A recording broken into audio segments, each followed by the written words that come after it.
ವೇತನ ಹೆಚ್ಚಳ ಸೇರಿದಂತೆ ವಿವಿಧ ಬೇಡಿಕೆಗಳ ಈಡೇರಿಕೆಗೆ ಆಗ್ರಹಿಸಿ ಆಶಾ ಕಾರ್ಯಕರ್ತರು ಕಲಬುರಗಿಯಲ್ಲಿ ನಡೆಸುತ್ತಿರುವಂತಹ ಪ್ರತಿಭಟನಾ ಧರಣಿ ಅಹೋರಾತ್ರಿ ಮುಂದುವರೆದಿದೆ. ಹೌದು, ಕಲಬುರಗಿ ಜಿಲ್ಲಾಧಿಕಾರಿ ಕಚೇರಿ ಎದುರುಗಡೆ ಸತತ 2 ದಿನಗಳಿಂದ ಆಶಾ ಕಾರ್ಯಕರ್ತರು ಧರಣಿ ನಡೆಸುತ್ತಿದ್ದು, ಇಂದು 3ನೇ ದಿನಕ್ಕೂ ಕೂಡ ಧರಣಿ ಮುಂದುವರೆದಿದೆ. ಕಳೆದ ರಾತ್ರಿಯೂ ಸಹ ಧರಣಿ ನಿರತ ಆಶಾ ಕಾರ್ಯಕರ್ತರು ರಸ್ತೆ ಮೇಲೆಯೇ ಕಳೆದು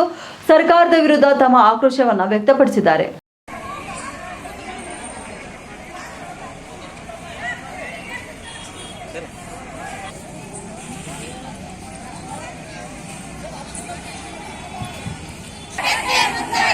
ಎಲ್ಲಿವರೆಗೆ ಹೋರಾಟ, ಎಲ್ಲಿವರೆಗೆ ಹೋರಾಟ, ಎಲ್ಲಿವರೆಗೆ ಹೋರಾಟ, ಎಲ್ಲಿವರೆಗೆ ಹೋರಾಟ, ಏತಕ್ಕಾಗಿ ಹೋರಾಟ, ಆಶೆಗಳೇ ಒಂದಾಗಿ ಹೋರಾಟಕ್ಕೆ ಮುಂದಾಗಿ, ಎಲ್ಲಿವರೆಗೆ ಹೋರಾಟ, ಎಲ್ಲಿವರೆಗೆ ಹೋರಾಟ, ಏತಕ್ಕಾಗಿ ಹೋರಾಟ, ನ್ಯಾಯಕ್ಕಾಗಿ ಹೋರಾಟ, ಹೆಣ್ಣು ಮಕ್ಕಳನ್ನು ಎಲ್ಲಿವರೆಗೆ ಹೋರಾಟ, ಎಲ್ಲಿವರೆಗೆ ಹೋರಾಟ, ಆವಾಜ್ ದೇವ್ ಆಶೆಗಳೇ ಒಂದಾಗಿ ಹೋರಾಟಕ್ಕೆ ಮುಂದಾಗಿ, ಆಶೆಗಳೇ ಒಂದಾಗಿ ಹೋರಾಟ, ಎಲ್ಲಿವರೆಗೆ ಹೋರಾಟ,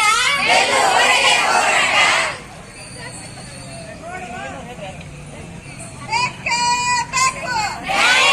ಬೇಕು, ಬೇಕೇ ಬೇಕು ನ್ಯಾಯ ಬೇಕು, ಅದಕ್ಕಾಗಿ ಹೋರಾಟ, ನ್ಯಾಯಕ್ಕಾಗಿ ಹೋರಾಟ,